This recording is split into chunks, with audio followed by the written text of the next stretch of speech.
नमस्कार दोस्तों, आपका स्वागत है मेरे चैनल कृष्णा की करुणा में। आप सब कैसे हैं? उम्मीद करती हूँ सभी अच्छे होंगे और मैं भी ठीक हूँ। तो दोस्तों, आज की वीडियो में हम जानेंगे जीवित पुत्र का व्रत कब है, इसकी पूजा विधि, पारण का समय और साथ ही जीवित पुत्र का व्रत की सुंदर कहानी। अगर आप व्रत करते हैं या इसके बारे में जानना चाहते हैं तो वीडियो अंत तक ज़रूर देखें। तो चलिए दोस्तों, वीडियो शुरू करते हैं। इस वर्ष जीवित पुत्र का व्रत 14 सितंबर 2025 रविवार को मनाया जाएगा। यह पर्व विशेष रूप से माताएं अपने बच्चों की लंबी उम्र, स्वास्थ्य और सुख समृद्धि के लिए करती हैं।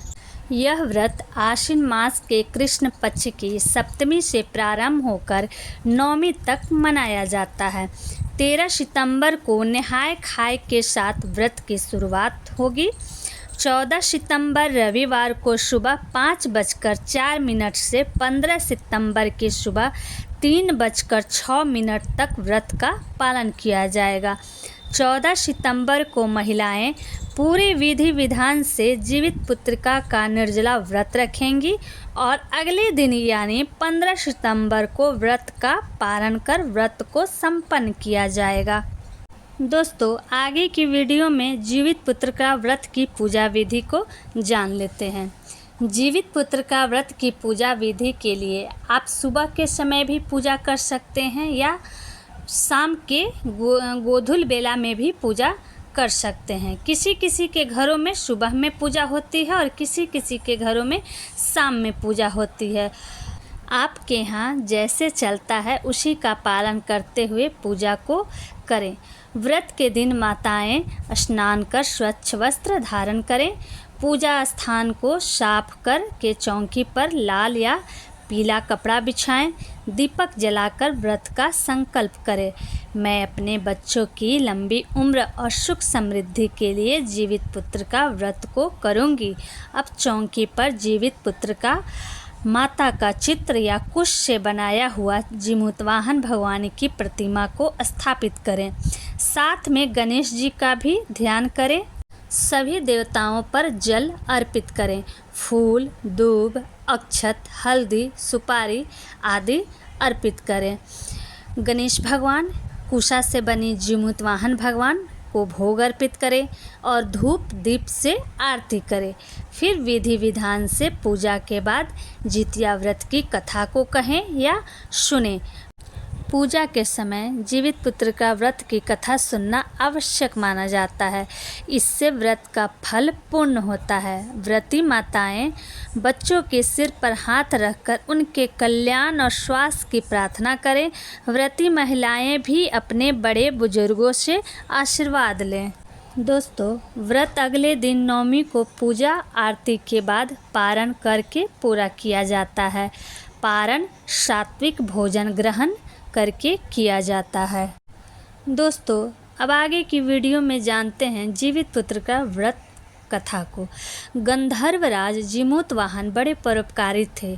जब नागों के बदले में किसी एक नाग को गरुड़ का भोजन बनाना तय हुआ, तब जीमूतवाहन ने स्वयं ही अपनी जान का बलिदान देने की ठानी।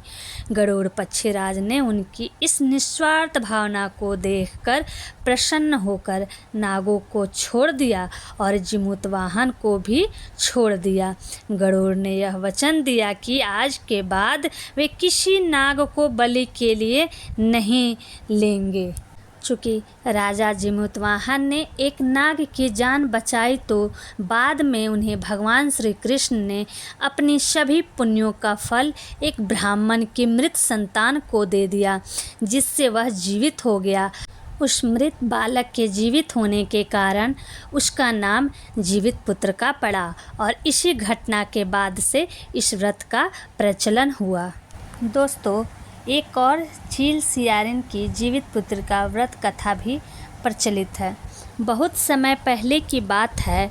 एक गांव के पास घने जंगल में चील और सियारिन नाम की दो सहेलियां रहती थी। दोनों अलग अलग जाति की थी, लेकिन उनका एक ही दुख था, अपने बच्चों की रक्षा करना। दोनों ने भगवान जीमूतवाहन की पूजा करने का संकल्प लिया और जितिया व्रत करने का निश्चय किया। लेकिन व्रत के दिन शियारिन का व्रत टूट गया, जबकि चील ने व्रत के नियमों का पूरी निष्ठा से पालन किया। अगले जन्म में दोनों सहेलियां एक ब्राह्मण के यहाँ जन्म ली। चील बड़ी बहन का नाम शीलावती था और शियारिन छोटी बहन का नाम कपूरावती था। शीलावती का भगवान जीमूतवाहन के आशीर्वाद से 7 पुत्र हुए।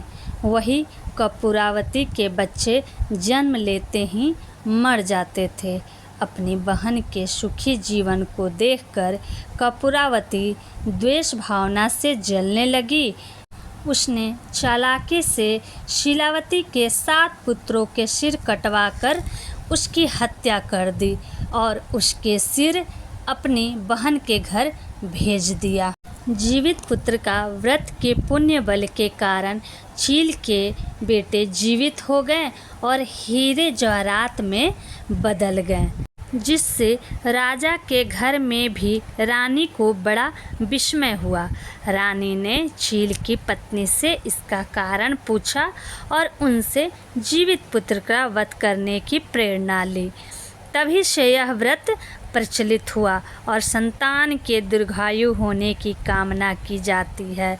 तो दोस्तों, जीवित पुत्र का व्रत की कथा मातृत्व, जाति, रूप और स्थिति से परे है।